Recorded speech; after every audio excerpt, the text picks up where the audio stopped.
আসসালামু আলাইকুম। ঈদ মোবারক। আমার সকল বন্ধুদের জানাই ঈদের অনেক অনেক ভালোবাসা, শুভেচ্ছা, শুভকামনা। আশা করছি আপনাদের ঈদ উৎসব খুব ভালো কাটছে। অলরেডি ঈদের নামাজ হয়ে গেছে।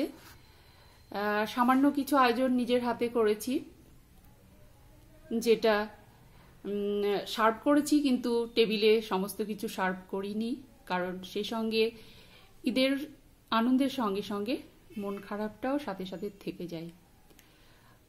সারা বছর যতই লুচি বানাই না কেন, এই যে নিজের হাতে ফুলকো ফুলকো খুব সুন্দর একটা খাস্তা যে লুচি আমার ছেলের ডিমান্ডে ঈদের দিন কিন্তু বানাতেই হয়।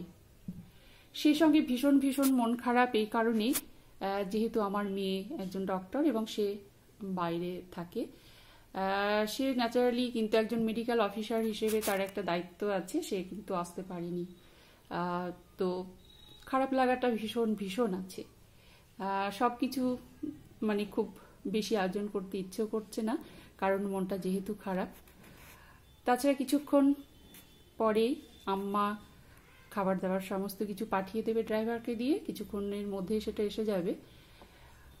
আর আরেকটা যেটা, সেটা হচ্ছে অনেক বন্ধুরা আমার যারা আছেন ফলোয়ার বন্ধুরা, তারা কিন্তু কর্মসূত্রে কিন্তু অনেকেই বাইরে থাকেন, যাদের ছুটি মঞ্জুর না হওয়াতেই আর কি তারা কিন্তু পরিবার পরিজনের সঙ্গে ঈদ পালন করতে কিন্তু পারলো না। তো স্বভাবতই তাদের জন্য একটা কিন্তু খারাপ লাগা আছে। সামহাও হয়তো সব মিলিয়ে একটা কারণেই কিন্তু আমার সমস্ত খাবার দাবার টেবিলে কিন্তু আমি সার্ভ করিনি। ভীষণ ভীষণ খারাপ লাগছে। তো যেসব বন্ধুরা আসতে পারেননি তাদের জন্য আমার ঈদের অনেক অনেক শুভেচ্ছা, শুভকামনা রইল। আপনারা হয়তো বাইরে আছেন অনেকেই, খুব খুব ভালো থাকুন, সুস্থ থাকুন। আর আমার পরিবারের জন্য আপনারা সকলে দোয়া করবেন। আমার মেয়েও যেহেতু আসতে পারেনি, আমার মনটা ভীষণ খারাপ স্বভাবতই।